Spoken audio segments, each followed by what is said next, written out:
За төсвийн доктортой байдлын зөвлөлийг байгуулахаар сая 18 оны төсвийг хэлэлцээ батлахад төсвийн байнгын ороонд үүрэг бүхий шийдвэр өгөөд за төсөв дотор нь бас төсөв төлөвлөгөөг нь баталсан. Энийг бас би харж мэдэж байсан. Тэгэхээр дэмжин зүйтэй гэж ингэж бодож байна. 2-3 асуулт байна л да. За нэгдүгээр асуудал нь дүрмэн дээр Монгол банк зөвлөл нь Монгол банк засгийн газартай харилцах гээд 3 үүрэг бүхий асуудлууд байна л да. Төсөвт дүн шинжилгээ өгдөг байгууллага бол би аудит ерөнхий газар гэж ингэж үзтээ.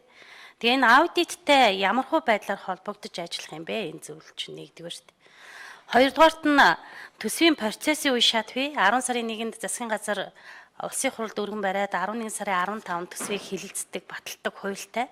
Тэгэхээр энэ 15 хоногийн хугацаанд би бол улсын хурлын гишүүдэд төсвийн доктортой байдлын талаар зөвлөгөө, судалгаа, шинжилгээ, дүгнэлт гаргадаг ийм эрх бүхий байгууллага л гэж ингэж ойлгож байгаа.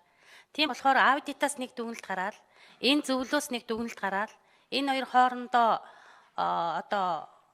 эсвэл эрх шийдвэрийн хэмжээнд эсвэл зөрчилдөөд, эсвэл ойлголцохгүй юм асуудлууд гарах үедээ нэг тийм болгоомжлолт төрж байна. Үүнийг яаж зохицуулж байгаа юм бол нэгдүгээр асуудал. Хоёрдугаар асуудал дүрмээ батллаа. За дүрмийн дагуу орон тооны бус гээд ажиллах баг бүрэлдэхүүн томилогдоод явах юм байна.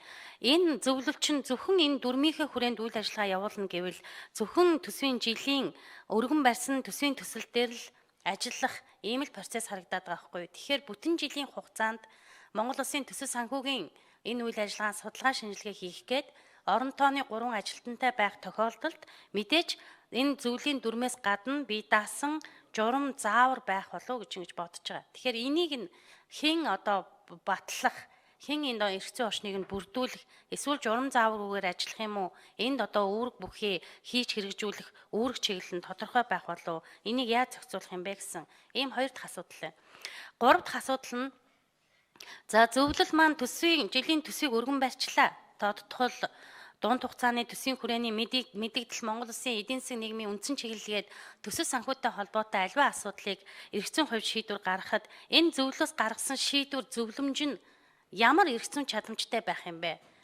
Энэ зөвлөлөөс гаргасан шийдвэрийг хэн хэрэгжүүлж яаж ажиллах юм бэ гэдгийг тодорхой энэ дүрмэн дээр зааж өгөх нь зүйтэй байсан болов уу гэсэн юм 3 асуулт асууя.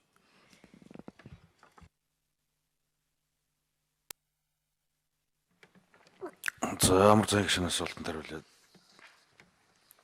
Зөвлөл аудит хоёр бол хоорондоо холбогдоод байх шаардлага байхгүй гэж үзэж байгаа. Аудит өөрийнхөө хуулиар бусад байгаа эрх зүйн орчныхаа хүрээнд дүгнэлтээ гаргаад явна. Энэ зөвлөл бол зөвхөн улсын хурлд төсвийг батлахдаа зарлага нэмэгдүүлдэг, сахилгатыг алдагдуулдаг байсны жишгийг л олон нийтэд хүргэх үүрэгтэй. Их хурл тэрнийг нь бол хэрэгжүүлэх явцдаа заавал дагаж мөрднө гэсэн юм алба байхгүй. Олон нийтийн төсвийн сахилгатыг нэмэгдүүлэх юм, босгох нэмэгдүүлэх ийм л яриа явж хагаад энэ журам болж их хурлын тогтоолын төсөл болж орж ирж байгаа ийм л зүйл. За энэ хоёр аудитын зөвлөмж хоёр зөрж болно. Энийг бол их хурлын хураал бүрэн эрхийнхээ хүрээнд яаж тооцохыгаа өөртөө шийднэ.